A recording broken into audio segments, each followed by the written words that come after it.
Good evening and welcome to the board meeting of February 12th, 2026. I apologize for being 10 minutes late. We are reconvening this meeting after an executive session. So I'd like you to stand for the pledge, please. I pledge allegiance to the flag of the United States of America and to the republic for which it stands, one nation, under God, indivisible, with liberty and justice for all.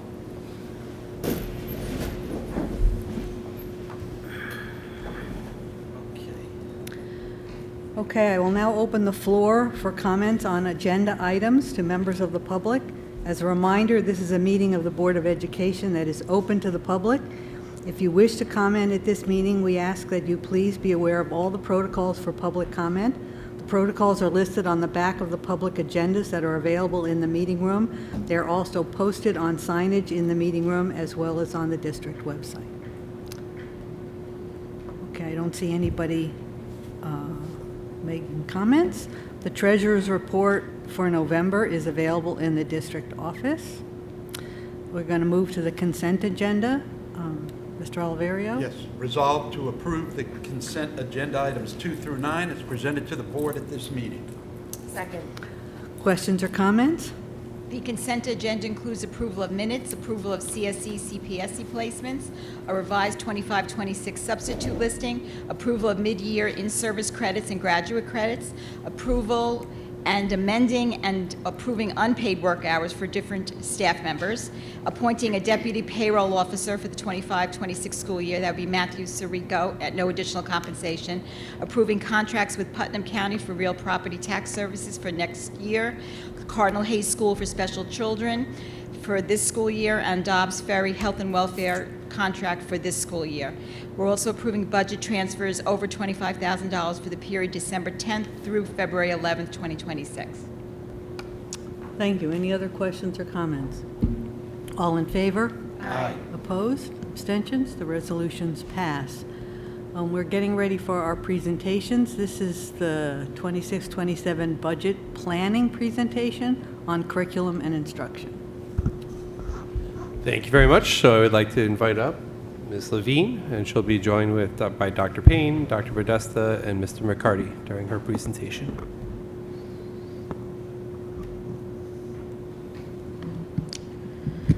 Good evening.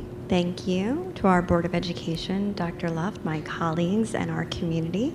Delighted to be here to present our curriculum and instruction budget priorities for our upcoming school year. I am Jackie Levine. I'm the Assistant Superintendent for Curriculum, Instruction, and HR. I'm going to talk a little bit about all of those areas and our budget priorities in those areas this evening. Before I begin, I just want to say how excited I am about our blossoming pre-K program that we have at our elementary school. Earlier this evening, I was able to visit with the Y as they were holding their informational night for the new families that secured a seat in our lottery earlier this winter. And it was just such a wonderful, large group of families who came out to check out their pre-K building and learn more about the program. So I'm fresh off of that, and that was just wonderful to see all those families and meet everyone. All right, let's get into it. So I always like to start our presentations grounding all of us in our mission, vision, and core values here in Putnam Valley. Our mission, the PVCSD, in partnership with our families and community, will ensure that all students are engaged in a challenging, student-focused educational program, understand and assume their responsibility for lifelong learning, work to achieve their personal best, and become productive citizens in a diverse global society. Our core value for next year is empowerment. That's our focus area, and that is about reflective learners who empower themselves and others to always be better. And of course, our vision, the child first and foremost. We are building a foundation for the future, giving each child what they need to be successful and hit the ground learning. That is always our focus. So that is the lens, those three lenses are through which we look at everything we do in our school district, every program we choose, every teacher we hire. We're always asking ourselves, are we putting the child first and foremost? Are we preparing them for successful futures? And are we empowering them? Are we helping them to stay community community focused, giving them all the opportunities we need, et cetera. So we use those lenses to make all of our decisions as we go forward. And who are our Putnam Valley learners? They are a combination of things. So the three images that you see up before you, the first is our IB learner profile. The learner profile attributes guide the IB program that you know we have at our high school and our middle school. But these are learner attributes that I believe everyone should strive for. Being a good communicator, being an inquirer, being principled, balanced. These are things we want for all children. Now, when you put that alongside the recently adopted New York State Portrait of a Graduate, you might see some familiarity. You might see a couple of words that are the same. You might see some colors that are the same. It's not by accident that the New York State adopted a profile of a graduate that very closely resembles the IB program. So once again, Putnam Valley is ahead of the curve, and even New York State is moving its learners collectively as a state closer to the goals for IB that we have set already for our learners. So we're very happy to report that our Putnam Valley learners are already on the road to being what New York would consider the portrait of a graduate and are meeting a lot of those attributes as we speak in their classes every day. Further, we adopted as a district our core values, and you see them there. And we are working right now on a graphic that brings these three concepts together because we are IB learners, we strive for those attributes, we are New York State residents, and so we are, of course, going to strive for the portrait of a graduate, which we've already established is very close to the IB learner profile. And we have our own Putnam Valley core values that we hold near and dear to our heart. So we are looking for a way to make sure all of these things come together in a simplified graphic for everyone to really capture who is a Putnam Valley learner. Okay. So of course, one of the biggest budget priorities for us instructionally is our staffing, and these are just some of the staffing changes we have. Our instructional retirements you see on the left-hand side, a number of different retirements this year that will be replaced.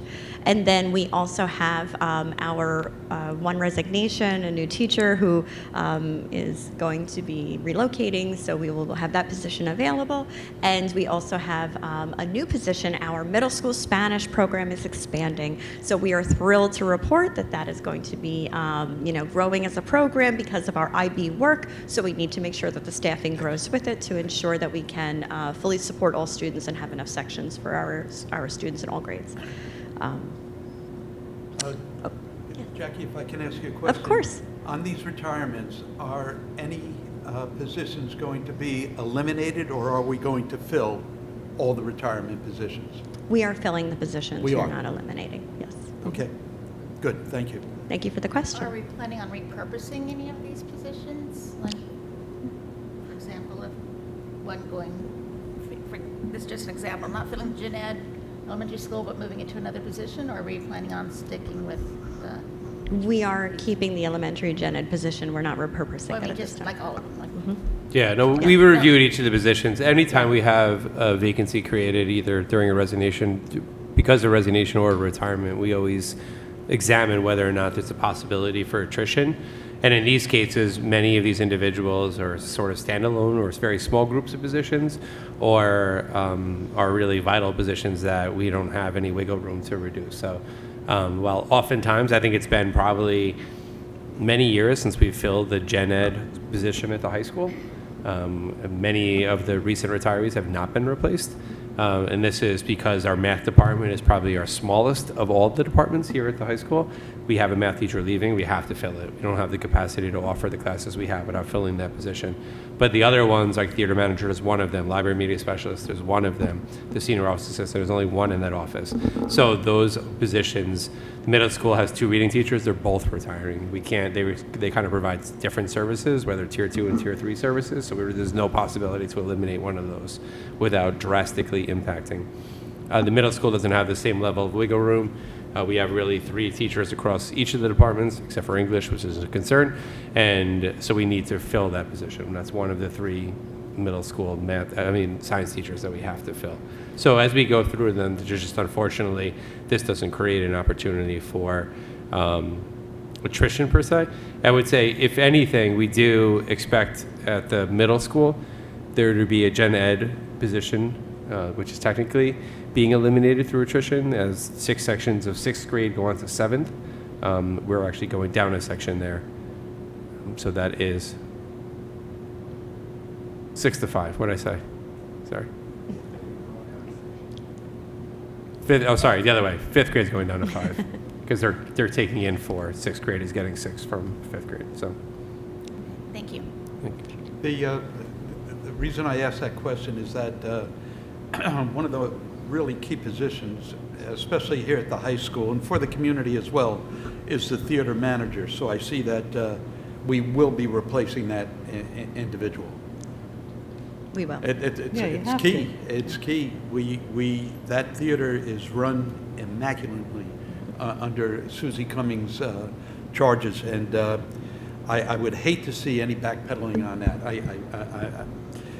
We had a meeting yesterday dedicated solely for the purpose of filling that position, to come up with a job description, taking all of the information that Susie shared with us, the different titles she's had over the years, and figuring out how to best advertise that position. So certainly our attention, and we had 4 of us sitting around the room for over an hour yesterday, coming up with a job description that we think best represents what that job will be. And I understand, some concerns about, attrition, not replacing people, but we have to, and the public needs to understand this. When somebody leaves with 30 years under their belt, you're not going to hire the next person at that same salary. You're actually saving a lot of money. You're getting some new blood into the system at a much more reasonable cost. We need these positions, and they should remain. Thank you. Thank you, sir.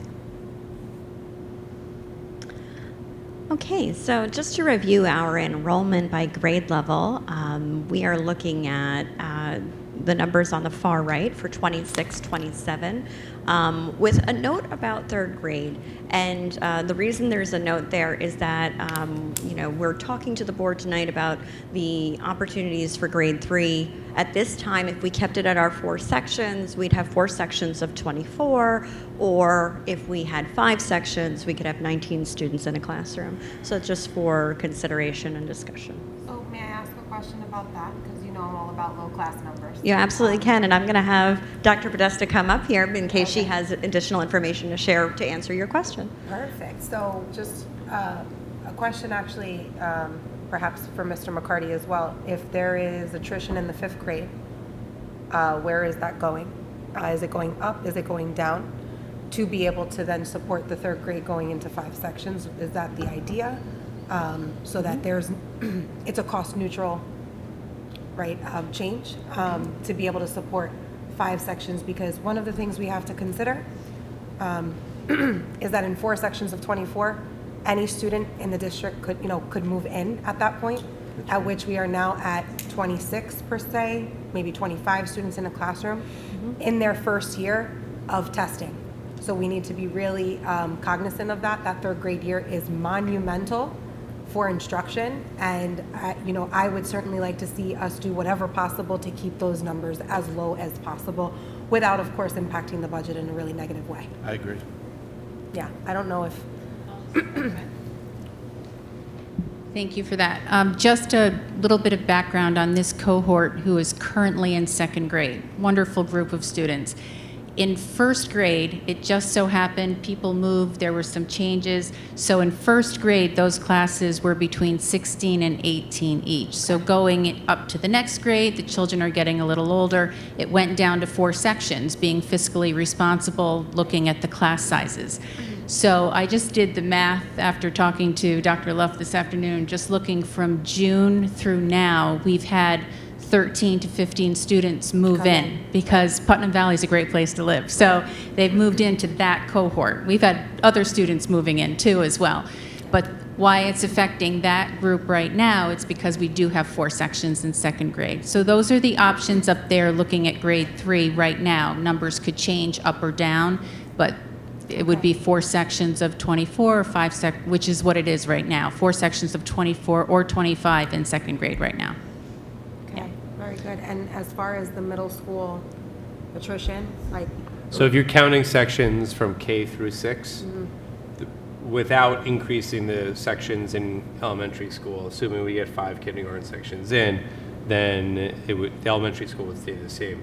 Since 5th grade is going from 6 sections to 5 sections, it is 1 less teacher. Right. So if you count total number of teachers from K to 6, even if you add this section, it would be a wash budgetarily wise. That's exactly what I was thinking. Okay, perfect. So we can make that happen without an implication to the budget and keep our class sizes low.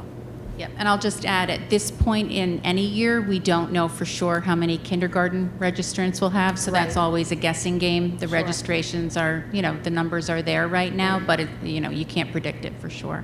Okay. Just going back one slide, sorry, Jackie, you can see the number total for our building. We've lost some bigger class sizes, and, you can see that the numbers are going down a little bit. It doesn't feel like it is because kids are moving in all the time, but the total number, gently going down for our school. And we are very happy to have UPK on our campus and involved in some Yeah. of our activities. Wonderful. Thank Good, you. Good. Very exciting. So moving on to our secondary grades and our middle school. And again, all the way on the right-hand side, you'll see our projected numbers for 26, 27, and our high school numbers.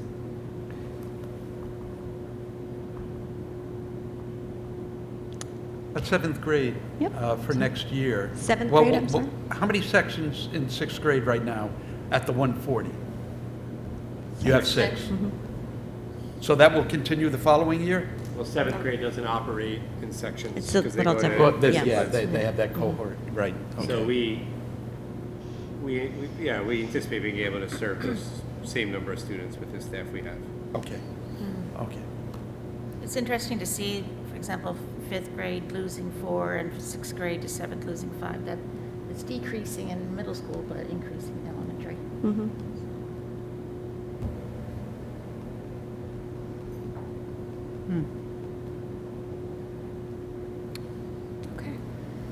Okay.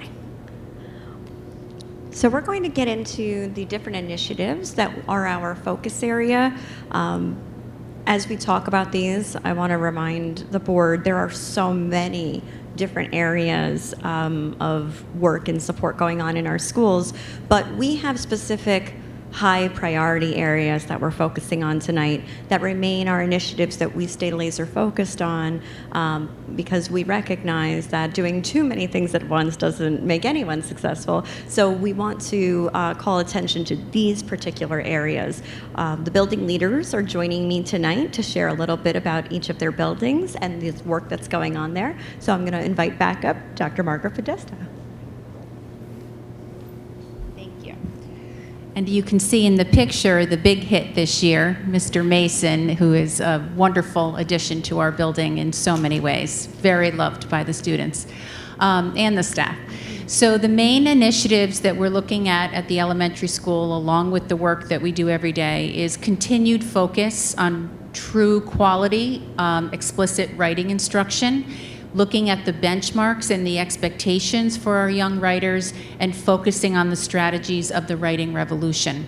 Our small building writing team just met today, looked at a whole school writing prompt, went through all of the grade levels K through 4, looking at our continuum carefully and our rubrics. That's just outstanding work, and the children are showing it. I think you remember last spring, Mrs. Burdett's first graders came in and kind of blew you away with their writing at the end of first grade, and that is, we're building on that all the time. So that's a continued initiative. We are also looking at a new universal screener, the Dibbles M8, which has been highly researched and proven to be a true data point for schools. I had been to a conference up in Albany, and one of the professors had said, if you don't have a universal screener, of course we have iReady, grades 2 through 4, we use our reading levels for NSGRA, but this Dibbles M8 was highly recommended, and so we will get training with that. Our classroom teachers will get to know their young readers in a universal screener type of researched way, and it's quick, it's efficient, and it just gives us information for who needs what kind of support.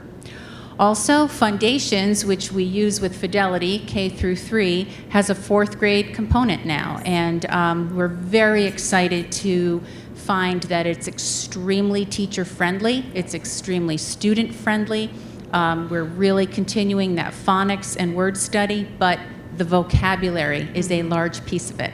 So we'll be excited to take that on with our 4th grade teachers who haven't even seen it yet, but they're such a great group of teachers, and we want to build that literacy. We're introducing a vocabulary word tier 2 every morning on the morning announcements, and just really focusing on that. And then our literacy curriculum review team continues to just really analyze all of the literature components that we use teaching reading and writing through K through 4. It's not a literacy curriculum choosing team. We have Scholastic. We're in a contract with Scholastic. We pull in Hegarty. We pull in Foundations, Wordly Wise. We have so much going on with literacy, but this team is really dissecting it, and we're using the Reading League's chart to see where any red flags might be that are not in line with the science of reading. I'm happy to say we don't really have red flags. We made up our own term called yellow flags, things that might need a little more attention in classrooms or a little more PD for teachers. And so this has been great work. Liz Brines led the way. She came in and helped train us how to do this. I've shared it at our principals meeting at BOCES to say how you get going. It's hard work. It's tedious. It takes time. You're looking through materials. You're talking to colleagues, but you learn so much from it. So that continues into next year, I am sure. Margaret? Yes. Are you going to do the DIBELS in addition to iReady? So they'll do both, have two? Yeah, I think especially for the first year, our iReady is only 2 through 4, and it's math and reading, and the children take the exam on the Chromebook. This is sitting with the teacher, the classroom teacher. Okay. It's a 5 to 7 minute check. Okay. So I will do both next year. Yeah. I just want to say that the additions to these already wonderful literacy initiatives are so well done. I just looked up DIBELS 8 to see what they provide, and they're very similar to Ames Web, and being able to not only benchmark students but progress monitor them in a CBM, right, a curriculum-based measure that's, a very short amount of time to get a snapshot of if a student is growing and if the curriculum, in fact, is moving them forward. And many schools do not have that as a measure because they don't truly understand what assessment needs to look like. And it seems like we now have a more complete assessment portfolio for our students, for teachers to then make decisions about where they will go instructionally, which is really exciting. I'm also super excited to hear about Foundations 4 coming in. They also have a 5th grade portion, so I'm going to just throw that out there, Travis. But it is very teacher friendly, and it is more condensed, and it does have an incredible focus on word work and word work in the sense of vocabulary, understanding the roots of words and where they come from, and how to be able to build on them through prefixes and suffixes. So just so incredible to see the portfolio continue to grow in literacy. It is not ever a silver bullet, and I think that you guys, if it would be a silver bullet, you have found it. So thank you so very much. Thank you That's so much. fantastic. Thank you. Thank you. Thank you, Dr. Podesta. And yes, to follow up, there is a Foundations 5, and we have started our work with diving into the science of reading at the middle school level. Travis will talk a little bit more about that tonight, Okay. and I can answer any questions. Because the state hasn't yet given the depth of literacy review and resources that they have for pre-K 3, we have been kind of doing it on our own and investigating on our own a little bit and learning as we go. And our middle school will talk a little bit about the literacy review they're doing right now, as well as the science of reading workshops teachers are starting to attend more frequently. And I will be examining the Foundations 5 to see if it is a good fit for our teachers before I ask our teachers to unpack it and see if it's a good fit for them. But I have high hopes, and Foundations has yet to let me down. So I firmly believe in the program. I think that it's been wonderful for our elementary schools. school. As you know, we developed a foundations facilitator because of how much we want to support that work and make sure that our teachers have what they need. So it would be great to expand it up if it feels like a good fit for our teachers. Fantastic. So without further ado, I'm going to turn it over to Travis McCarty, our principal of the middle school, to talk a little bit more about our middle school initiatives.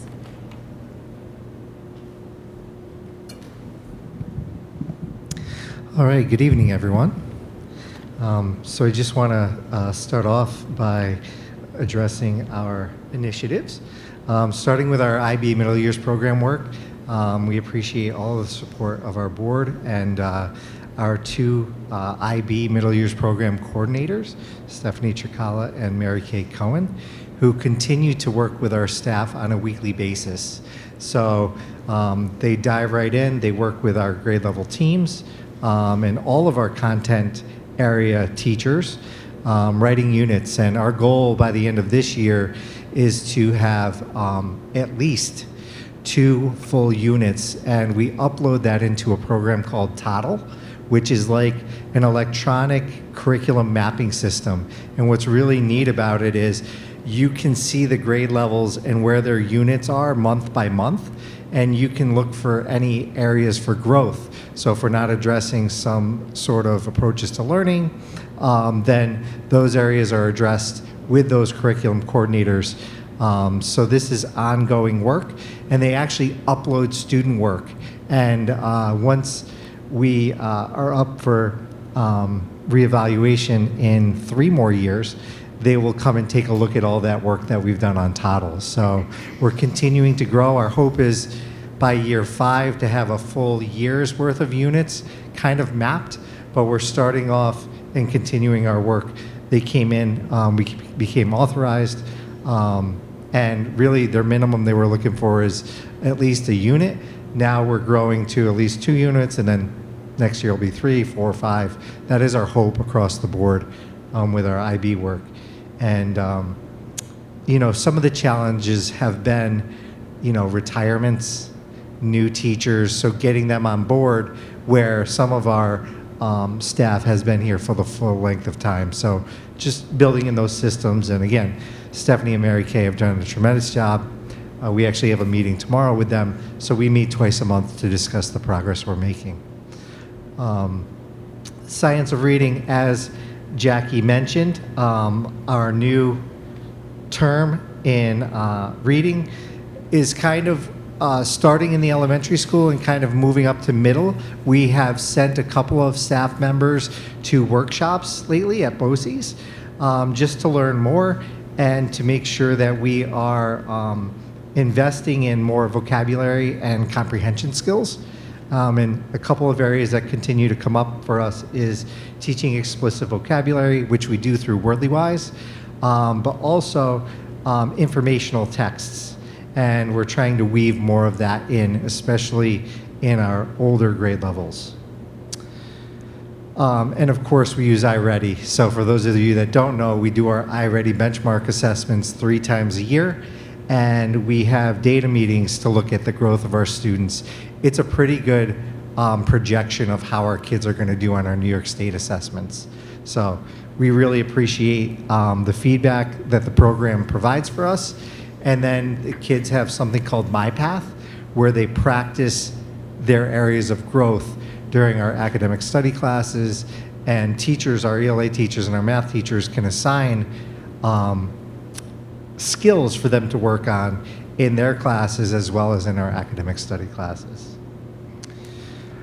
Science curriculum and assessments. I mentioned to the board earlier this year that we've purchased a couple of workbooks that are more aligned to the next generation science standards.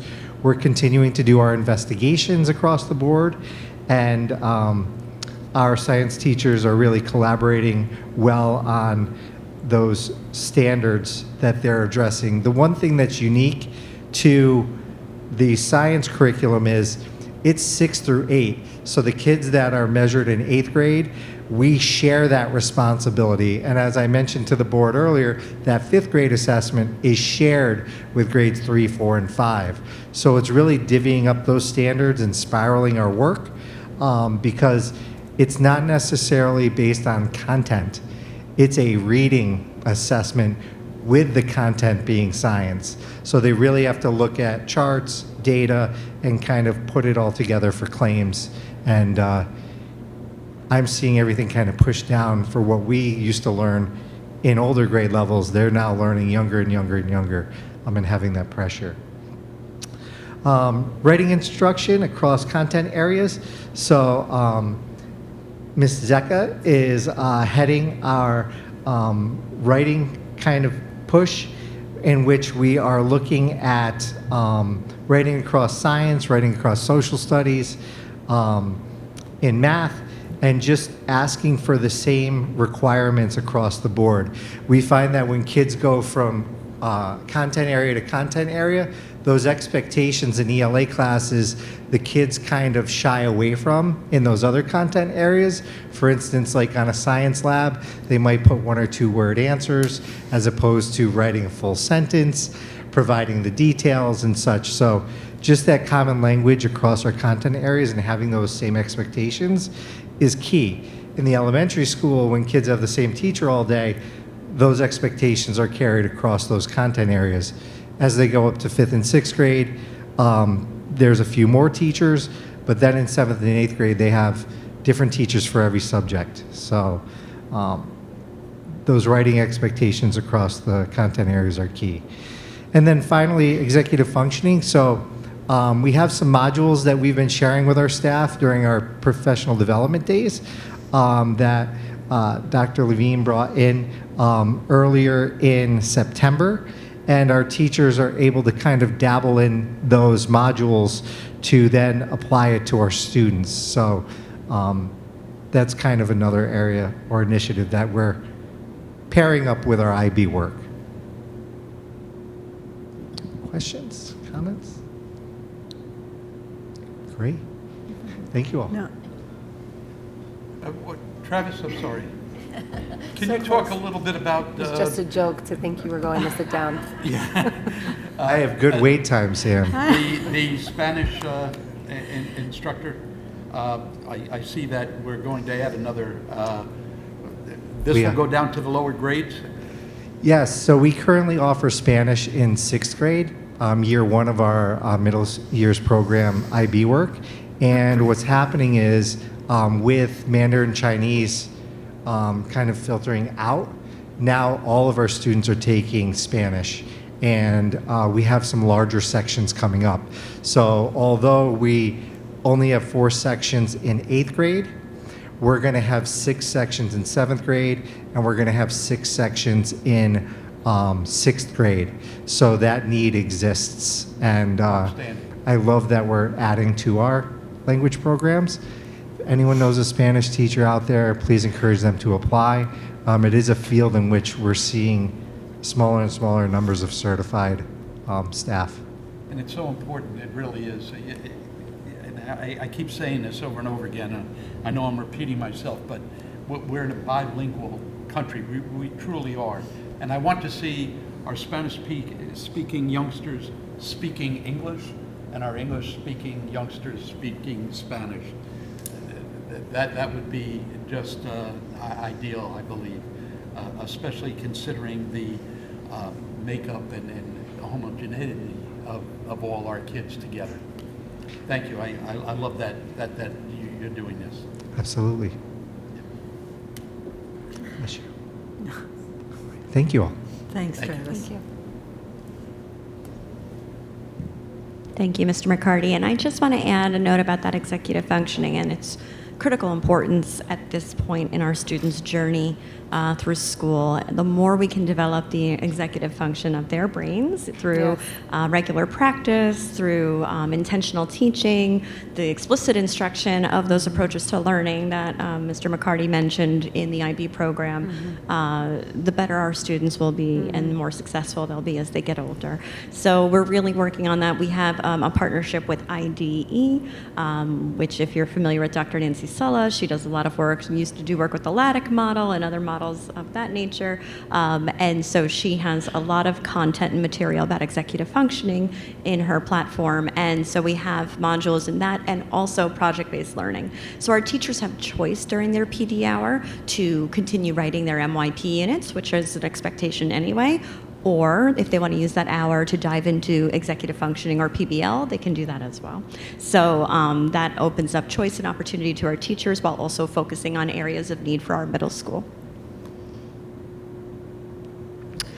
And we are moving on to our high school. And here with me tonight is Dr. Letitia Payne. Mr. Matt Mello, our principal, could not be here. So Dr. Letitia Payne was kind enough to say she would join our presentation this evening and talk a little bit about our high school initiatives. So Dr. Payne. Thank you and good evening. So at the high school, we are continuing our middle years program implementation. We have Kat Schutz that's actually working with our teachers right now within our building, in a collaborative way. We're going to continue that work into next year. We're looking to add an additional coordinator to support the authorization process as we move into planning for the spring of 2027. So that's one budgetary item that we'll be working on. We also will be continuing to send some of our teachers to IB workshops so that we can continue to improve on the programs. And each year, couple of years, some of the subject areas, they change the curriculum that's within the programs to refresh it. So we want to make sure our teachers are abreast of that information. We're also, like in the middle school where they have the Toddle learning management system, we are now including that into our high school so that the teachers would be able to collaborate their unit planning using the Toddle system. They also will have access to rubrics and learning materials within the Toddle system. Also, we're going to be examining grading practices and policies. We started about 2 years ago where we were reading a book together as a staff, Grading for Equity, and we're continuing that conversation. I know that even in our building steering committee, we have engaged in that conversations with families, students, and staff. And so as a staff, we're also continuing to work on how we're going to align grading and practices within the high school. Jackie referred to, our New York State is looking at the portrait of the graduate. Financial literacy and climate literacy are requirements. Financial literacy is expected of the high school in the 2026-2027 school year. We do have our economics program, but we're also looking to make sure that we have it integrated maybe throughout some other courses that we have within the high school. The climate literacy, they look for it to be in 2027, 2028. So next year will be a year of planning to ensure that we can integrate and embed it within our curriculum for the new year. Okay. Letitia, will that be climate literacy? Will that be like in a science class? It can be within a science class, or it can be a standalone curriculum program. But that's next year would be a year to start to plan and see where would we place that within our courses. Okay, thank you. Can you give us a quick synopsis of the direction that climate literacy will be going in? I mean, are they going to be talking about EVs and stuff like that? Or Come out with it yet? I can answer that for you, Sam. We actually don't have the guidance yet from the state to know what they're expecting. I'll be touching on New York Inspires in a little bit and some thoughts about where that is headed. But at this time, we don't have enough. I love weather. I'd love to answer the question, but I don't have enough It's a great information. hobby. But weather is different sometimes when the political winds influence an area. You are So correct. essentially, the state Well has said. not yet disclosed what that even is. Correct.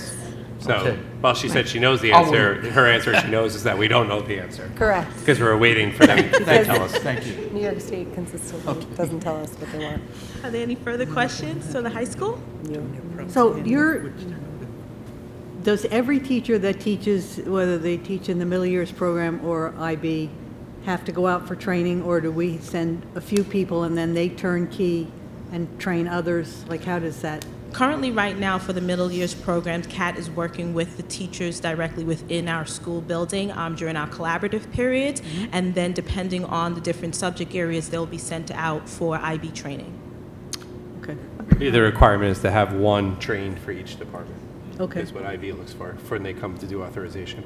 So, like, in the middle school, for the ninth, 10th, and 10th grade? So they will have a coordinator, like, in the English department? No, so we have to send out like an English teacher, math teacher, world Subject language area. teacher, Alright. subject area Okay. teachers. And then they come back and work with their colleagues and the coordinator to build out their Develop lessons from there. Okay, good. And when new teachers come on board, what does their IB training look like? I know that you do an amazing orientation with them, Jackie, but IB is a lot to unpack for a teacher that might be walking into an IB course in September. So what does that look like? So that's such a great question. And what happens right now is the coordinator will work with that new teacher to develop units, to assess whether or not they need to go to training. Perhaps no one in their subject area has gone to training. Maybe that person is replacing the person who went for training. Right. So they may need to go out for training Okay. if they're the last in the content area. But they get direct support through their coordinator and time during PD hour and superintendent conference day to not only learn, but to also get guidance in developing their unit, especially if they don't yet have one available to them in something like Toddle or that's been written the year before. Okay, thank you. Okay, thank you. Jackie, one more question just Yes. about the curriculum piece. That curriculum is consistently undergoing revision, right? Is that a regular IB? process? Yes. Yes. So, and do you mean by IB itself or our own? I mean the IB units that are being created for the courses. Oh, are yes. they So a consistently big revised? part of IB is the reflection process. Right. So teachers are constantly looking back at their unit, reassessing, reevaluating, reflecting. That's what's beautiful about IB is that the teachers are regularly going back to look at their units and rewriting those units based on either whether it's shifts that come particularly from IB or things that they know did or did not work in the classroom and they want to change it or just make it better. So yes, they are consistently looking back. Those units aren't written and done forever. The whole purpose of IB is to be a reflective learner, so you are always revisiting. Very good, thank you. Sure. Okay, so to talk a little bit about the ways in which we are keeping up with the state, the science of reading, and again, the science of reading is a term used to discuss the body of research that has emerged about the brain and how it learns how to read. So it is not a program the way Scholastic or Foundations is a program. So what we're really doing when we're talking about science of reading is understanding the research and how that gets practiced and applied in the classroom to better help students learn how to read. So that's about taking code-based skills, which is like phonics, and meaning-based skills, which is comprehension, and putting those things together, teaching children how to decode words and encode, and teaching them then how to put all of that together to better understand or write. So we are working on that K-12. We are kind of learning a little bit on our own right now in some grades. We have a lot of explicit guidance from the elementary school, but we don't necessarily have explicit guidance in the secondary areas. Our BOCES, local BOCES partners are starting to come out with some great secondary-oriented workshops and opportunities for teachers to learn more, resources for teachers to learn more. But we are doing a lot of work independently as our middle and high school to better understand what does that mean for middle and high school teachers and what does it mean specifically in the classroom, what we're doing right now, and how does that have to change. So it's a learning process. We're learning new things all the time. Sometimes something comes out that sounds really good, and then all of a sudden people bring it back and say, oh, never mind, that wasn't so good anymore. So everybody's learning, everybody's evolving, and the area is evolving, the research is evolving. So, and we learn more and more about the brain every day. So that's where we stand with the science of reading and that New York State initiative. Our district initiatives, these are some of the newer initiatives that I'm speaking about tonight. There's still a lot of work going on that I've mentioned in previous presentations, but these are of the newer items that we have adopted and are moving forward with. So we have our Culture and Discipline Committee, and which Barbara sits on as a member of the board. She is there as well, and that is composed of teachers and leaders. It's facilitated by a consultant who comes in to support us in having conversations, and the effort of that team is to come up with guiding principles that everyone will be guided by in terms of our discipline and support for students and the overall culture of our school buildings. Our STEPS plan, so that is new, and that is replacing APPR. So in the past, you've heard about APPR, which is how we supervise and evaluate teachers, instructional staff, and principals. And the state has given us until 2032 to come up with a revised version of APPR based on the teaching standards that they've set, teaching and leadership standards. So there are 7 standards. We have to use a rubric to evaluate teachers based on those standards. It doesn't mean we can't use our Danielson rubric, which we've been using. We can, but right now we have a STEPS plan team that is meeting regularly to develop this plan and submit it to the state. We are ahead of the game. We're actually really close to coming up with the terms we're going to agree upon as a district. I have a number of teachers, including our head building mentors, on this team to help me work on this, and I anticipate being able to have a new plan in place by next school year. So more to come on that, but that is just, again, how we supervise and evaluate teachers. It's the change from APPR. New York Inspires is something we touched on. We'll talk a little bit more about it in a moment. I'm going to show you a timeline that that BOCES and the state has shared with us about what they're expecting and when. But that is the state's new initiative to get everyone on board with the same New York State Portrait of a Graduate, change diploma requirements, and so on. We have a new mentoring plan, which I'm very excited about. Our new mentoring plan includes moving from a single-year induction program, even though there's a 4-year tenure track. We only had specific mentoring, single one-on-one mentoring outlines for 1 year, and then a head building mentor to support teachers for the remainder of their time. What we've added is in their second year, they will take a course that'll be led by a teacher, a teacher here who's actually studying a course to deliver to them, and the course is called Studying Skillful Teacher. And if you're familiar with this course or this book, it is a book that has a lot of research behind it. It is the gold standard of what instructional practice looks like. There's a map of pedagogical knowledge, and it talks about how you take that map of pedagogical knowledge, you build a repertoire of teaching strategies and skills, and you have areas of performance, and you match the repertoire, the skill in your repertoire, to the situation at hand with your student, whether it's a behavioral situation, a curricular decision, just an attention-obtaining move, and you learn how to be a skillful teacher. So our teachers in year 2 will be in that program, and will take that course once a month after school, and then in year 3, they will do a deep dive into literacy and international baccalaureate. So all of our new teachers will better understand the important initiatives going on in our school district and have intensive training there. And their 4th year, they will develop their portfolio, which according to STEPS plan, they kind of have to work on all throughout their 4-year tenure. But that 4th year will be a final development of that portfolio that we can have them share, and will just be a wonderful opportunity for all to really capture what they did in their first 4 years with us. So that's what our mentoring plan looks like now. We're very excited about this. I did this in collaboration with our head building mentors and our instructional specialist, Rob Lathrop. We worked on it over the summer. We introduced it to the union. It was accepted, and we're really thrilled to move forward with it. So I'm super excited about the Studying Skillful Teacher course that'll happen in year 2 for all of our teachers, because that is where we are going to develop high expertise teaching in our newest staff members. Parent learning opportunities, we continue to keep our eyes on the things that parents need to know about what's going on with students, whether it's mental health issues, whether it's AI, whether it's new technologies. So we continue to offer parent learning opportunities to our families, and we will continue to do so in the future with an eye toward, again, more AI instruction. That seems to be something our families are really in need of, as well as how to support when we get our guidance, our guiding principles from our Cultural and Discipline Committee, how to support your children in that, and also training and executive function and what you can do at home to better support your child there.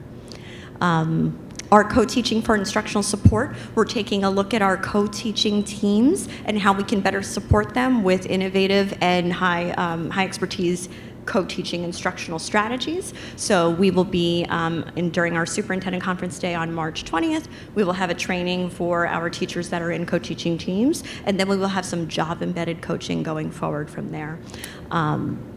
Rob Lathrop is working currently on a lesson study opportunity, which would allow teachers to kind of engage in action research around developing lessons and then delivering them, revising, et cetera. So again, coming at that high expertise teaching skills and strategies from a different angle with teachers that are not necessarily new or untenured, but with tenured faculty and people who may want to engage in a really close look at their lesson development.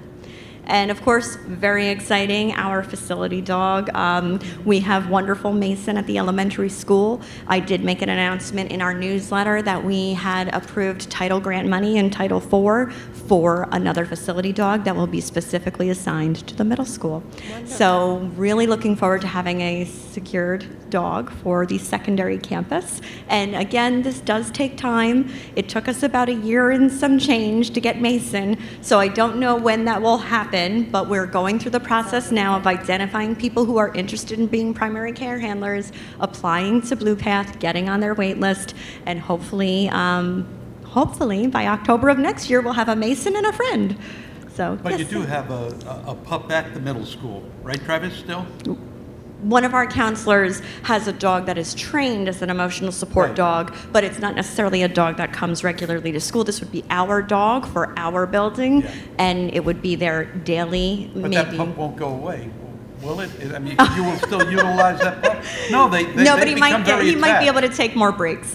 Yeah, but they do. They become very attached to, Yes, they you know, do. the routine, and Yes. That's to fantastic. remove that pup from that. I'm you sure know, when their work. Murphy comes to visit, Murphy and our new Blue Path dog will get along swimmingly. At least that's my hope. But I do think that we've seen such a benefit in terms of social emotional wellness for our staff and students at the elementary school. I want to be able to replicate that at our No, middle I and high agree. school and have it Don't regular. get me wrong. Yeah, no, I of think course, that's wonderful. Of course. But I don't want to see the pup that's now being utilized at the middle school Sure. go away, you know. Hopefully Because not. Hopefully he'll continue to come.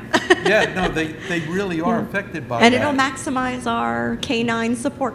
I mean, you know that, Jack. Oh, I know. I know better than anyone how great a dog can make you feel. But yes, we're really, really excited about the opportunity to expand that program and support all three buildings in any way we can. So, Okay. Jackie, what the STEPS plan, does STEP stand for something? It does. it does. I don't And remember I'm what sorry, I don't remember offhand specifically, but I know Okay. one of the I'm words just is always plan. curious as to And one of the words is teaching, and I'm sure the other two words, if I have time, probably Okay, maybe performance. just curious. We know it? We use acronyms a lot. Oh, Jeremy knows it. Jeremy's pulling it up right Jeremy. now. Great use of pictures also. Standards-based educational professional supports. Wait, there's an extra, wait, Yet standard, another acronym in education. Standards. Say that again? That doesn't make sense. Standards-based. I don't know where the T comes from. Standard. I guess it's ST? ST for standard. Educator, evaluator, professional supports. All right. It's technically It's not even a good but acronym. okay. It's not great. Technically not. It's not working for me. So, Good to go. okay, thank you. this is the timeline that I was shared at a recent event. Matt Mello and I have been attending a collaborative of sorts at BOCES that has met at least twice already, if not 3 times. And this collaborative, led by Fred Endy and Greg Fredericks at BOCES, is to bring schools together that are trying to unpack the New York Inspires, trying to better understand it, and also feeds us new guidance and new information as it becomes available. Different from other initiatives in the past with the state, we have seen an increased amount of resources, explicit webinar directions, and pamphlets, flyers to be handed out to educators and families and folks. So that's a great thing. New York has been really good so far about sharing what they do know. But there is stuff that we don't have yet. And so among those things are explicit guidance about the particulars for things like the climate literacy. There is the idea that rubrics are coming that will be shared with us next year that are expected to be used, but we don't know much about the rubrics yet. We don't know how the rubrics will be introduced, what time of the year next year they'll be introduced, and they won't be final rubrics until the following year. So we're really still learning a lot about New York Inspires. I don't have a lot of a wealth of information to share. The Portrait of a Graduate has been the big focus this year, rolling that out. Excuse me. Rob Lathrop and I attended a K-5 inquiry-based learning and the Portrait of a Graduate workshop recently to better understand where the state's headed in terms of inquiry-based learning at the elementary level, given we are so focused on explicit direct instruction, and those two things can live together. They just have to live together artfully and with real intention behind developing the types of lessons and units that bring those two ideas together. But what I will say is that, again, it looks a lot like what we're doing. And I'm so happy to say that. And I know it sounds a little cliche, but it is true. Excuse me. Jackie, just a question about the financial literacy and climate education requirements. So is that going to be just a high school requirement? I understand that it's supposed to live somehow K through 12. Yes. Don't know what that's going to look like, but as far as courses might be concerned, Yeah. what would that look like if it's high school or middle school? It wouldn't necessarily have to live in a course. Okay. It could live in a course. Within a right. course. It doesn't have to Got be its it. own course, a Okay. standalone. So, yes, you are right. It's Okay. supposed to be part of the middle school work as well. Okay.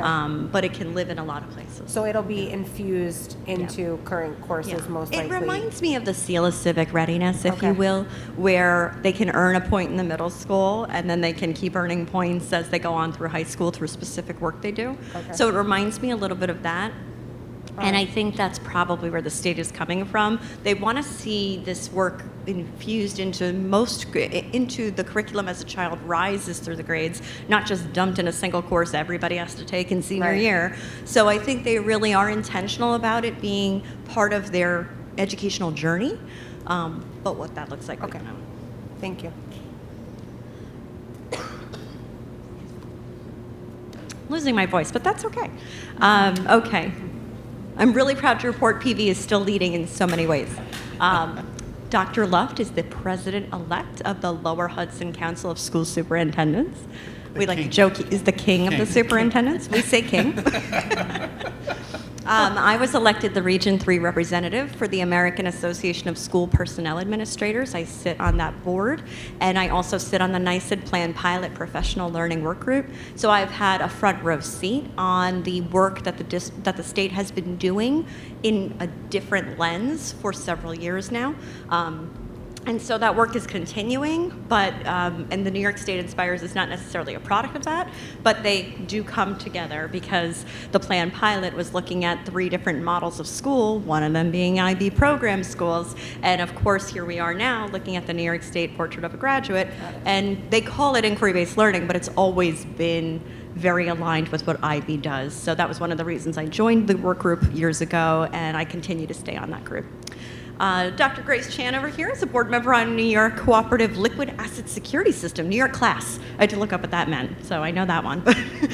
So Grace is on that board. Dr. Podesta leads the P&W Principals Forum, and she serves as a SANES trustee for our region. And our region is pretty big, isn't it? It's a pretty big region. And that's the School Administrators Association of New York State. So you can ask me about a lot of acronyms. I know some of them. Travis McCarty is the leader of the P&W Secondary Principals Network. That's middle school and high school. That's a new development this year. Congrats, Mr. McCarty. And Letitia Payne continues to lead the P&W Assistant Principals Network. So Putnam Valley leaders have their finger on the pulse of and lead other school leaders, district and building level, and nationally. So we're very fortunate here. We have a lot of involvement at the state, local, and national level, and that helps to make sure Putnam Valley priorities are always centered, and we have a laser focus on what's coming down the pipe so that we can be prepared. And of course, our students are leaders too, and we empower them in every way we can to be leaders, whether giving their voices as part of a Tiger Streak or in the community project. We have our wonderful middle school students engaged in the community project this year, and that's a new development. It is part of the IB program. It is a requirement to have. So what the community project is a group of students will come together around a community service idea. They come up with the idea, they research it, they see what the community needs, they develop a plan, and then they put it in motion. At the end of the year, we'll have a showcase. All of our different community service groups from the middle school, the 8th graders, will share what they've done as a group. They'll present, so people will be welcome to come to that and see the different projects that were put in place. And Miranda Hochberg, our school librarian for the middle school, is the coordinator for that program, along with several of our staff serving as advisors to these groups, because all of our small groups need a supervisor to help them manage themselves and make sure that they're moving forward and being productive. So that is a wonderful new way we're empowering our students to lead. I look forward to seeing how that translates into the high school, where the personal project is a requirement for the IB program. So down the line, we'll be talking a little bit about the personal project, and each student will have a personal passion project that they bring forward, that they work on over the course of a year and present on, and we're looking forward to seeing how that comes together. Of course, we have wonderful things like Stage Crew and Gratitude Festival, where our students always shine, build, create, lead, and regional leadership area, All-State, our athletes, our musicians, we're always represented somewhere in ways students shine. So always happy to say that our students are leading too. Including on the Board of Education. And Thank you including so on much. the Board of Education. Very proud of these items here, where we empower our educators to lead here and beyond as well. A couple of new leadership positions that we've added this year. Our K-12 instructional specialist is a position, again, not a full staff position, full-time staff position. These are stipended positions, and teachers are going above and beyond in supporting their colleagues and supporting the work of our school district. We have our wonderful scholastic coordinator, our foundations facilitator. We have middle years program coordinators, 2 at the middle school and currently 1 at the high school. That's a newer position this year. Kat Schutz is our coordinator there, and we will be working on splitting that position for the following school year, so that there are 2 there, as we have Mary Kay and Stephanie doing that position at the middle school. We have transitioned from a TCIS. I'm not sure I know the full acronym for that. If you give me a minute, I'll be able to think of it. Therapeutic Crisis Intervention in Schools. There you go. And instead we're doing Handle with Care. Same concept, but it's Handle with Care is the newer program that we're doing, and Danny Turner is our coordinator for that, which means he trains other staff, and he is the go-to if there is an incident. He is the chief de-escalator, if you will. We have our K-12 community liaisons who you've met before at different events like our holiday potluck. Our Future of Education team continues to work hard. A really exciting development with the Future of Education team is we had a long meeting the other day thinking about our priorities. We're doing the AI work. We continue to talk about AI and the way it's evolving and keeping our eyes on it. But the Future of Education team is more than that. And they've decided as a team, one of the things they'd like to do is start to look at innovative schools. What are they doing?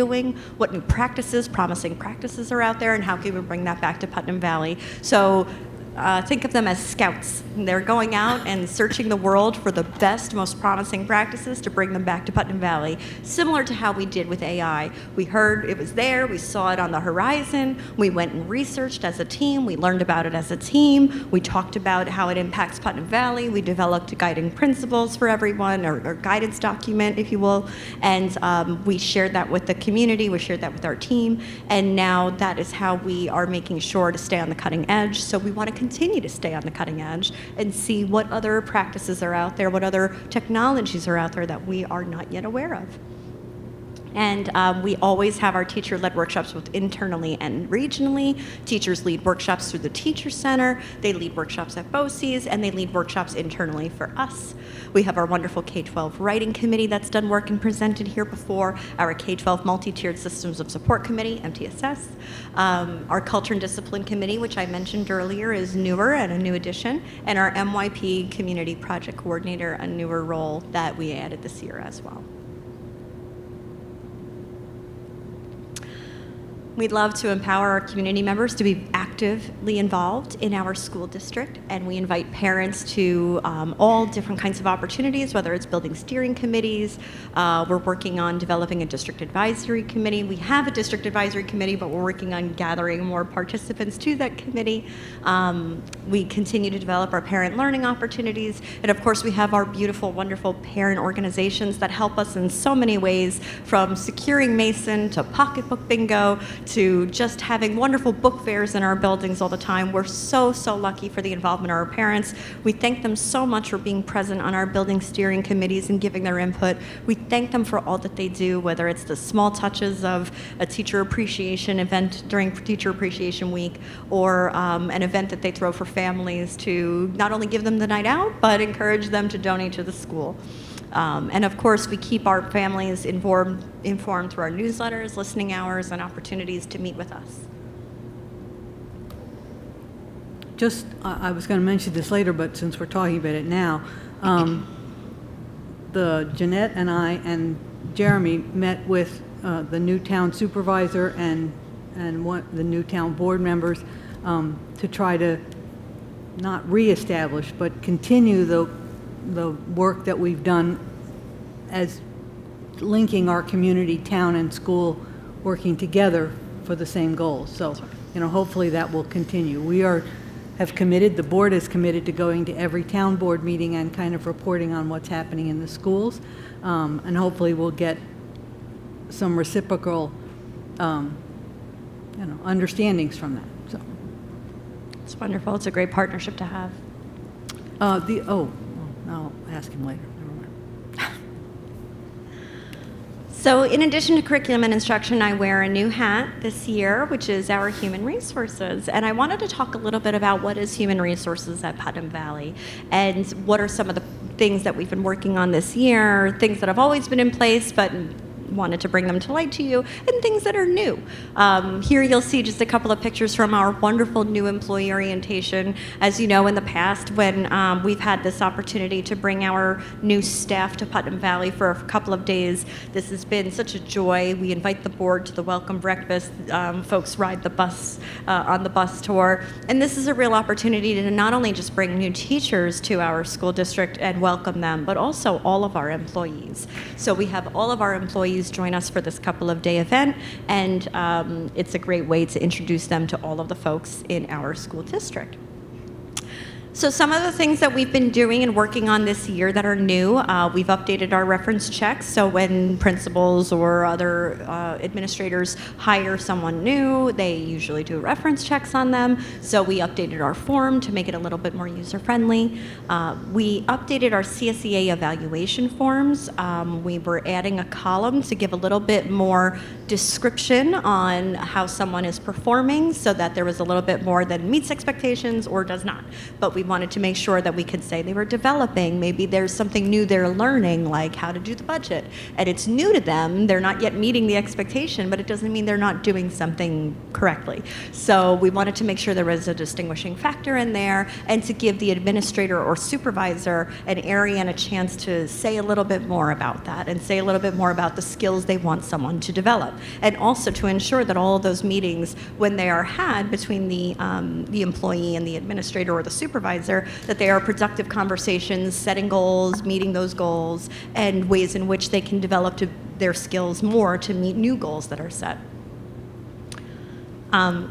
I have always done a curriculum newsletter, and we've kind of rebranded it now to a curriculum HR newsletter, because we have so much information in there that's not just about instruction, but also about CTLE requirements, certification requirements, important news and articles, research-based usually, about what they can do instructionally, professional learning opportunities that are open to all, and professional learning opportunities that are instructional only, teach status reminders, just a way to make sure that we're keeping our staff abreast of what's going on in the district that they need to know, what's going on nationally that they might need to know about, superintendent conference day updates and schedules, things of that nature. So we do that every other month. That goes out, and I work with colleagues on that, whether it's asking them for specific information or an article, or something new that they need to know about registering for their certification. We spoke a little bit about a new employee orientation. I think it's important to note that we do intentional introductions and learning experiences so that our newest employees are able to match faces and names. So we have a section of every day dedicated to a different department: business office, human resources, special education, meetings with the principals, whether it's lunch or a round table scenario kind of situation. So we really do intentional learning experiences that are going to guide those folks in welcoming them to Putnam Valley. How do we do things in Putnam Valley? What's important to us in Putnam Valley? And also, who do you need to know in Putnam Valley to get the things that you need done? And then, of course, we have our wonderful Putnam Valley bus tour during that opportunity. So they get to tour their community that they are now part of, and they get to really better understand where our children are coming from, where our families live, what it looks like, what those high roads look like when it's snow day time, and all of those other things in between. So the bus tour is wonderful. Thank you, Sam, for always leading that tour with Mike and Dave. And also our branding. You know, we get to give them things that will make them feel part of Putnam Valley, whether it's a t-shirt that our athletic department donates to us, or a pen with Putnam Valley on it, and a little bag for them to carry everything in. So it's about making them really part of the organization. They get to know it inside and out in that short span of time, and they get to feel like they're part of something big, which they are. And of course, always staying current with laws and regulations, whether it's the workplace violence initiative that the state shared, or mandate that they shared recently, or DESHA's law, whatever it may be, making sure we're staying ahead, staying on top of things, getting our GCN videos out that we need to do every year, making sure people are informed about the processes and policies that they need to be aware of. We had some new innovations this year, ways in which we're recruiting, because we know how important it is. There's a teacher shortage out there. We're really trying to make sure staff are coming to Putnam Valley and know about Putnam Valley. So we're doing a lot of different things to do that. We had an initiative with our library media specialist. We piloted something called an open house, where we sent out a flyer and invited anyone who had an active OLAS account for library media specialist. We invited them to come look at our library, meet with staff, talk to the principal, and we are still working on those types of initiatives, creative initiatives, to get our name out there, to get people looking at Putnam Valley, and to getting people to come and visit us and take a look and consider us for their future. Dana Lopez has been hard at work with social media postings. She is a whiz at this. She makes beautiful postings via Canva. And between she and Jeannie Denike, they are able to post widely things like Handshake and LinkedIn to really get the message out there, let people know the kinds of positions we have available, whether it's a school bus driver or a library media specialist, and really highlight the great ways of working at Putnam Valley. And you'll see that the benefits of working at Putnam Valley is one of our items, because that's been added to our postings lately to really emphasize purposeful employment. We know that the newer generation is seeking purpose in their employment. We know they value that. So we want to speak to that whenever we're looking for a new position. So that is one of the areas in which we are not only leveraging our technology, but also being explicit about how we post for positions. Yeah, Jackie, I think that's extremely important. One of the takeaways from this presentation this evening is the amount of retirements that we have. Yes.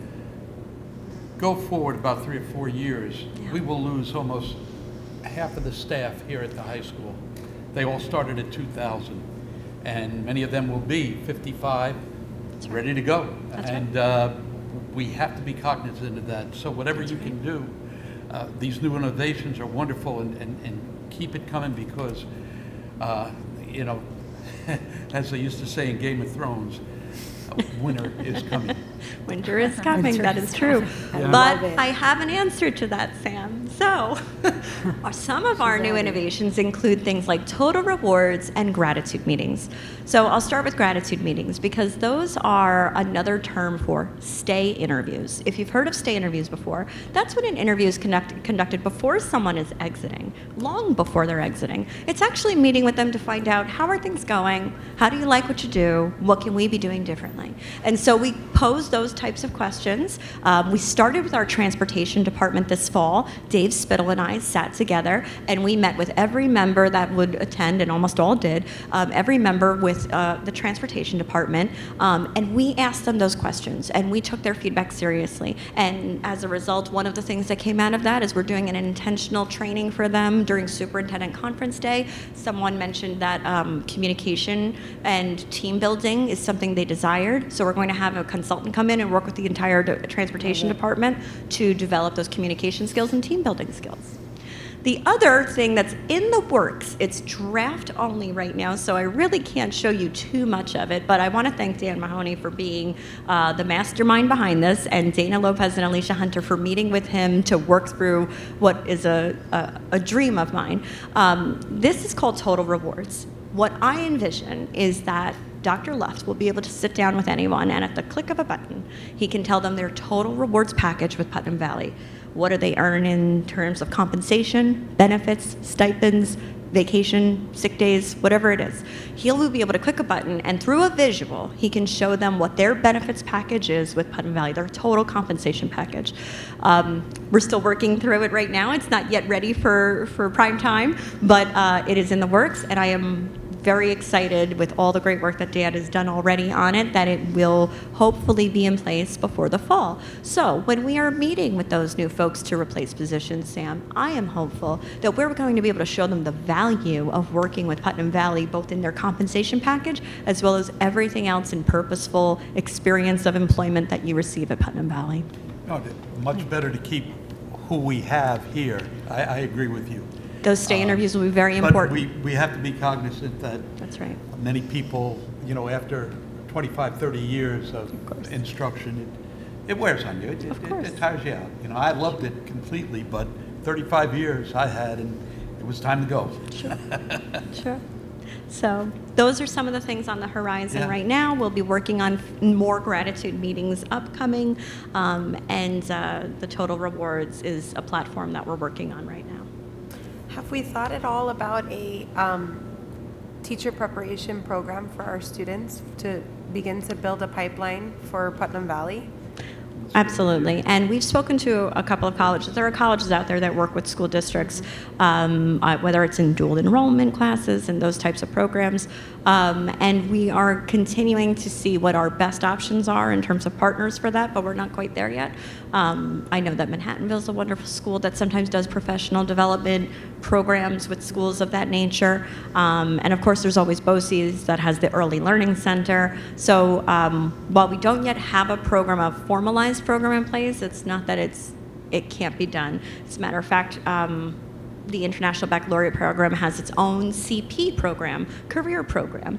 And one of those items that we could pursue if we wanted to in the future, one of those areas could be education as the career program. So we're looking into a host of different options, and hopefully we'll have more to report on that maybe next year. Fantastic. Thank you. Sure. And in terms of leveraging our platforms and our innovative ideas. We are, this is our human resources, just a picture of our human resources webpage. We've always had that. We're looking at that to innovate, make sure that it's up to date, make sure it has everything it needs, that it's user friendly, people can find things easily. FMLA, when folks go out on FMLA, we have an eFMLA platform that sends all their stuff digitally to them. So that is a really seamless and user friendly experience. We're continuing to work with Frontline to make it a little bit more user-friendly. It's not always perfect, but it is the best program we have that talks to all of our, or almost all of our platforms. Right. So we continue to push Frontline to improve their end and their services, and we continue to look at ways that we can use it, whether it's changing a question in a form, removing a checkbox, adding a section that didn't exist before where someone could add a comment. Those are different ways in which we're using what we have to improve it. Because it does work for us largely. And then at the bottom left-hand corner, we are joining our in-person Mid-Hudson Teacher Recruitment Day. It's an in-person fair, job fair with teachers. And in the past, we've done a virtual one, and we really haven't had the best outcomes from it. We haven't seen the best candidates. Those screenings are 10 minutes and very short, and you don't really get a feel for the person. So we're stepping away from the virtual job fair that we've done annually, and instead we're doing this in-person job fair in March. Questions do you have? Well, just because this picture made me think of it, and we've got all administrators from all three buildings here, one of the things we discussed with the town was making sure that the new town supervisor and the town is invited to our read alouds, the career fair, like whatever's going on. They may not be able to make it, but first of all, they see what's happening.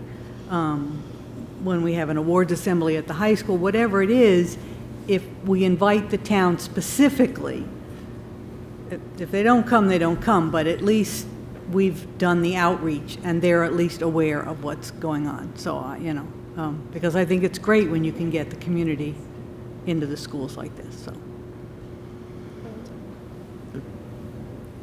Great job, Jackie, and I just want to call out all your pictures.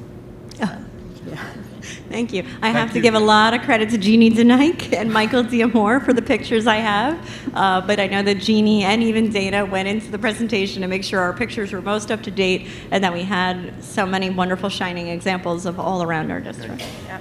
Thank you. Just a quick question about the co-teaching. Is that for all partnerships, special education, E&L, everybody? Yes. Awesome. Yes, we are looking at making sure our teachers of all co-teaching partnerships have the best models and strategies to support students. Fantastic.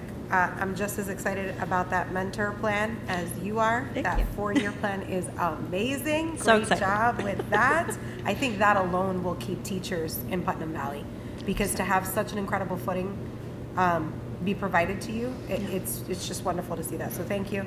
And then lastly, just a little plug for the steering committee. First of all, if anyone would like to join, please make sure that you look for those emails at the beginning of the school year so you can join. We have wonderful conversations in steering. I am going to lobby just a little bit for the working parents, though, for there to be a virtual option at every school. It is sometimes impossible for us to leave our positions, the things that put food on our tables, to be as involved as we would like to be in. And I love that they're held during the day because we have more teacher participation now, which is great. But it does, for the working parent, make it a little bit more challenging. And so if we could consider that, I think that would be a more equitable way to get more families involved. Thank you. Well, thank you all. It's always impressive to see it all up here in our presentation, and I appreciate you all making the time to be here tonight. Thank you. Thank you all. Yeah, thank you very much. Great job, everybody. Good. Thank you. Okay. I have to go back to my.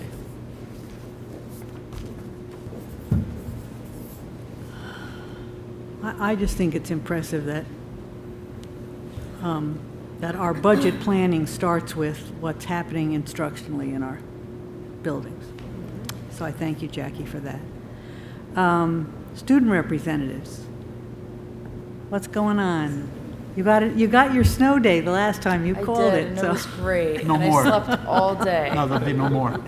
I know. It's getting warmer. It felt like spring out today. I know, It's 30 nice, wasn't it? degrees. I know, and it's 30 degrees and we all wasn't think it's yelled at to warm. wear Oh, jackets. I loved it. Oh, your mom yells at you too? That's She awesome. always yells at me to wear a That's jacket. awesome. That makes me feel so much better. But there's nowhere to, we don't go to our lockers, so no one wants to hold it. That's why we don't wear a jacket. Thank you for sharing. Yes, that's the reason. Enlightening. Because we are cold. Even if we don't admit it, we're cold. We had our IB science, we had a group 4. I don't really know how to explain it. It was just like a science day for the IB kids. We collaborated with the 3 classes, which is bio, physics, and sports med. And we did a presentation on Wednesday. And then last week we had our Honor Society induction, which is now all combined except for National Honor Society. So that was all done in one night. That's nice. And then we hosted our blood drive last Thursday. And then we have spotlight awards tomorrow. And then our girls wrestling team won sectionals, so now they're going to states, know. which is Yeah. pretty That's cool. awesome. Yeah, That's so congratulations. cool. That's amazing. Yeah. That's wonderful. Yeah. Did she leave you anything, Dr. Luft, to report Yes, on? we got some other stuff. So our fourth graders had their winter concert. Many of us were able to attend the afternoon great. session because the evening session is actually too crowded to have room for us. But it's always impressive. I have to give kudos to, I won't name, but one student got up there and sang by himself, I know. which I That was was amazing. extremely impressed by. But always amazing to see the students and the sheer number of them that participate both in the chorus and the band. So our students are enjoying both opportunities. Our cheerleaders held their tournament a couple weekends ago, last weekend, which is a huge fundraiser for them, and they used all those funds to bully me into letting them go to Florida for competitions. We had a huge team from North Salem come here and visit. They were curious to see about our high school community lunch program, our block schedule. They've moved to a later start. So a lot of the initiatives we started many years ago here in Putnam Valley are continued to extend out to other school districts around our region. As we mentioned, the Honor Society induction ceremony for English, Math, Music, Science, and World Language was held. The first time we combined it, which our hope was rather than having 5 different 25 to 30-minute long award ceremonies, that we'd have 1 hour-long presentation, and that's exactly what we were able to accomplish. So It worked. kudos to the high school and all the coordinators for putting that together. High school held their blood drive for the National Honor Society. As we mentioned, a wrestling team, the girls' wrestling team, won the sectional championship, and we have 4 students advancing onto the state tournament after winning the Section 1 individual championships. That includes Julia DeMichaels, Delina Gritz, Maddie Keeler, and Alexis Keeler. So we wish the 4 of them the best of luck as they continue onto the state tournament. And we have a swimmer, Oliver Rex Wiki, as going on to the state tournament in the 100-yard backstroke. Barbara had mentioned the meeting that we had with the town supervisor and the new trustee, and we're looking forward to continuing to expand the collaboration that exists between the school and the community, working towards one common goal of improving the Putnam Valley community. Westchester Putnam School Board Association sponsored several meetings with state senators and assembly people. Myself and Barbara were on 2 of them today with Senator Harcum and Assemblyperson Levenberg. So we continue to work on our advocacy across the region in hopes of better supporting public schools. Just some updates. We've used 3 snow days so far, and we thank Eliana for making the call last time. So it was very, very impressive. We're working on future plans for the rest of them. Thank you for announcing that the night before. You're welcome. We're all really happy about that. It was only took us Not 2 5:30 hours to get a.m. the system to work. That wasn't my fault, I know it wasn't your fault. Poor girl had to record the trying. message like 3 times. The system was not working. It make you feel any better? It didn't work for our tour at LA either.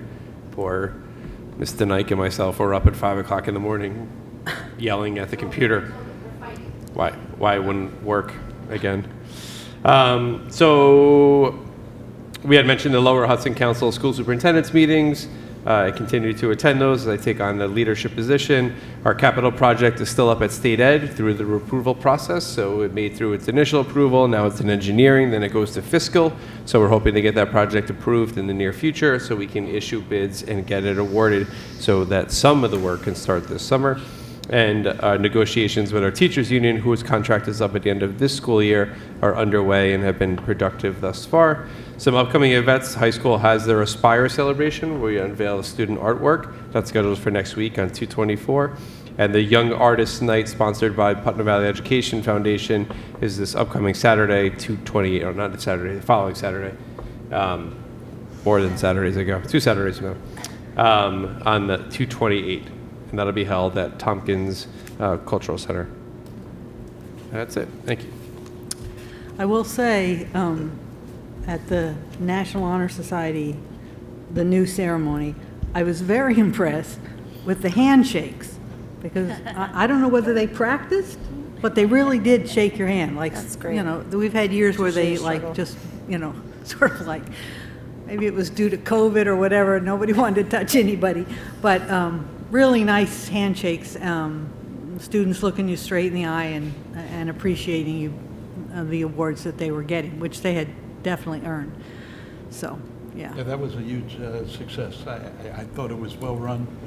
Every organization was able to explain its history and its purpose, and every student was recognized within that amount of time. And then, of course, the reception afterwards, it was awesome. It was really good. Did the students like it? Was it, that it was all, that they didn't have to come back? The people who were in multiple honor societies didn't have to come back with their parents 3 different nights? I think their parents liked it more, but but yeah, I don't know. I wasn't there because I was already inducted to them last year, but I would have liked to not have 4 different ones to go to. Yeah, it was not. It was nice, and they did a really good job. I mean, I think they didn't like light the candles and that kind of stuff, but yeah, they didn't like that they couldn't wear the robes though, because there were so many of them. There's they just couldn't. not enough. Yeah, there wasn't enough. there wasn't enough what? Robes. So like they. Robes. Yeah, that's what they always They'd do. fix that then. Yeah. Yeah. Yeah, good. They fixed it? It's a good point. So We need to okay. fix that if that's the Write that case. down on your Got it. Yeah. Robes. Great Robes. feedback, it's important. See? robes. That's why you're Thank here. you. Great feedback. Love it. Okay, so we'll move on to new business then. Yes. Resolved on the recommendation of the superintendent of schools to amend the previous appointment for Catherine Morgan, who was approved as a 1-year leave replacement special education teacher, and appoint her to a 4-year probationary term as a special education teacher commencing on September 1st, 2025 and terminating on August 31st, 2029 in the 10-year area of special education at the high school on Step 1 Masters of the PVFT salary schedule. Ms. Morgan holds a Students with Disability Generalist 712 initial certification, Students with Disabilities Social Studies 712 extension, initial certification, Social Studies 5.9 initial certification, and Social Studies 712 initial certification. Second. Questions or comments? Just a lot of certifications. Just a little bit of a Really unicorn. impressive. Way to go, girl. All in favor? Aye. Opposed? Abstention? The resolution passes. Number 2, please. Resolved on the recommendation of the superintendent of schools to appoint Alexandra Gagnon to a 12-week long-term substitute position as a general education teacher at the middle school, effective December 15, 2025, through on or about March 13, 2026, or sooner at the discretion of the BOE, at the substitute salary rate of $130 per day. Ms. Gagnon's childhood Ed 1 through 6 and students with disabilities 1 through 7 initial certification are anticipated to be issued shortly. Second. Questions or comments? All in favor? Aye. Opposed? Abstentions? The resolution passes. Number 3, please. Resolved on the recommendation of the superintendent of schools to appoint Trevor Spadafora to a 4-month-long-term substitute position as a math teacher at the high school, effective on or about March 5th, 2026 through June 30th, 2026, or sooner at the discretion of the Board of Education, at the rate of $175 per day. Mr. Spadafora holds New York State Math 7 through 12 initial certification, and also appoint Mr. Spadafora as a substitute teacher at the high school, effective February 9th, 2026 through on or about March 4th, 2026, at the rate of $150 per day. Second. Questions or comments? All in favor? Aye. Opposed? Abstentions? The resolution passes. Number 4, please. Resolved on the recommendation of the superintendent of schools to appoint Christina Turner to a 4-year probationary term as a teaching assistant commencing on February 13th, 2026, and terminating on February 12th, 2030, in the teaching assistant tenure area on Step 1 of the CSEA salary schedule. Ms. Turner holds teaching assistant level 1 certification. Second. Questions or comments? All in favor? Aye. Opposed? Abstentions? The resolution passes. Number 5, please. Resolved on the recommendation of the superintendent of schools to accept the resignation of social studies special education teacher Cole England from the district effective June 26, 2026, as per document 136/26, attached to the agenda and official minutes of this meeting. Second. Questions or comments? All in favor? Aye. Aye. Opposed? Abstentions? The resolution passes. Number 6, please. Resolved to set the following dates for action regarding the 2026-27 district budget vote and board election. May 5th, 2026, final budget hearing, 7 o'clock p.m. at the high school cafeteria.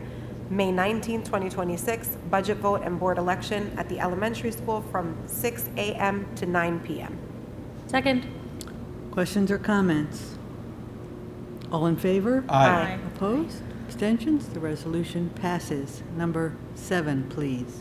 Resolved to authorize clerk of the district to arrange and enter into contracts for all voting needs, including voter check-in, poll book systems, to have the necessary ballots printed, and to make other arrangements for the district budget vote and board election, scheduled for May 19th, 2026, as are necessary and appropriate. This resolution shall take effect immediately. Second. Questions or comments? All in favor? Aye. Opposed?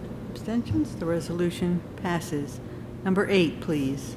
Resolved to approve the notice of public budget hearing, budget vote, and trustee election for the May 19th, 2026 vote for the Putnam Valley Central School District as per document number 135-26 attached to the agenda and official minutes of this meeting. Second. Questions or comments? All in favor? Aye. Opposed? Abstentions? The resolution passes. Okay, so topics for upcoming meetings. So our next meeting is scheduled for February 26th, and that'll be budget presentations for our facilities and special education departments. So we have 2 presentations, and the following meeting will be March 12th, which will be our first full budget presentation. Okay. Okay, I'd like to open it up to public comment on any topic. Tonight's presentation was wonderful. Yeah. Check the Incredible superstar. amount of work happening. Just great. I think we jumped into board comments. Huh? I said we jumped into board comments. Oh, I'm sorry. There you go. I thought that's what we you did. said. That's fine. comments anyway. Sorry. That's fine. That's fine. I wasn't admonishing You're you. I was public. just saying- Yes, I'm you just were. saying, It's You're part of the okay. public. You're I'm worried kind of on about- high from All right. Miss Levine's Yeah. presentation. No public comment tonight. No, I know. Wow. Okay, bye. Joe? Okay. It's encouraging. Board, you okay? Everybody good? Everybody's good. Yeah. Yeah, okay. A lot of good things happening here. A lot of Always. good, Yeah. always, always. Makes I'm me looking forward proud. to the Spotlight Awards tomorrow. I love that. Yeah, I know. Me You give too. recognition to these I youngsters like who those really too. We're gonna go miss above them. and beyond in many areas. Cool. And I'm glad they changed the time of the Yeah. Aspire thing, because I couldn't make it earlier, but I can make it now. 1 so- p.m. is good. So, because I always think that's impressive. I always like to hear from the student what motivated them to do their piece. It's just really pretty incredible. All the stories that happen in this school community and community that we don't always hear about, but are so inspiring.